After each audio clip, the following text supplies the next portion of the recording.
Hello and welcome. For over 500 years, one name has echoed through the corridors of English history, a name synonymous with power, upheaval, and a quite extraordinary personal life: Henry VIII.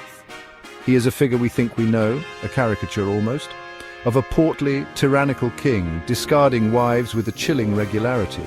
But like any creature in the great tapestry of life, the truth of his existence is far more complex, more nuanced, and indeed more fascinating than the simplified stories often told. To understand the world we inhabit today, we must often look back at the individuals who, through sheer force of will or circumstance, reshaped the very landscape of their time. My name is Cubjob 5050, and I have long been captivated by the powerful forces that shape our world. In the natural kingdom, we see the ripple effects of a single animal's behavior on an entire ecosystem. In human history, the actions of a single monarch can have consequences that reverberate for centuries, altering the course of nations and the beliefs of millions. Henry VIII was just such a monarch. His reign was not merely a soap opera of marriages and betrayals. It was a pivotal moment, a fulcrum upon which the history of England and indeed the wider world turned. It was a time of immense change, driven by one man's desires, fears and ambitions.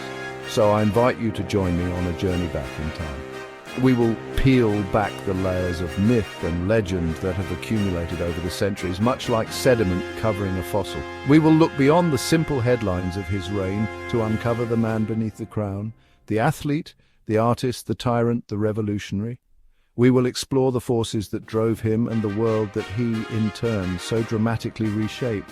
This is the story of Henry VIII, the truth they may never have taught you, and it is a story of profound and lasting consequence.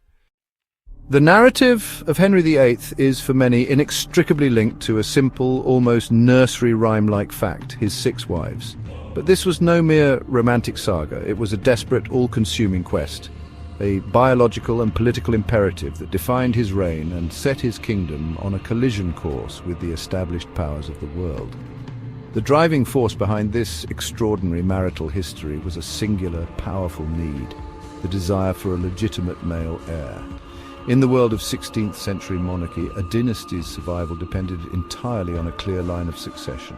A king without a son was a king whose legacy was built on sand vulnerable to the tides of civil war and rival claimants. His first marriage, to Catherine of Aragon, was a long one, lasting over 2 decades. She was a devout and respected queen, the widow of his elder brother Arthur. For years they tried to secure the Tudor line. Catherine endured numerous pregnancies, but tragically only one child survived infancy, a daughter, Mary. As the years passed and Catherine aged beyond her childbearing years,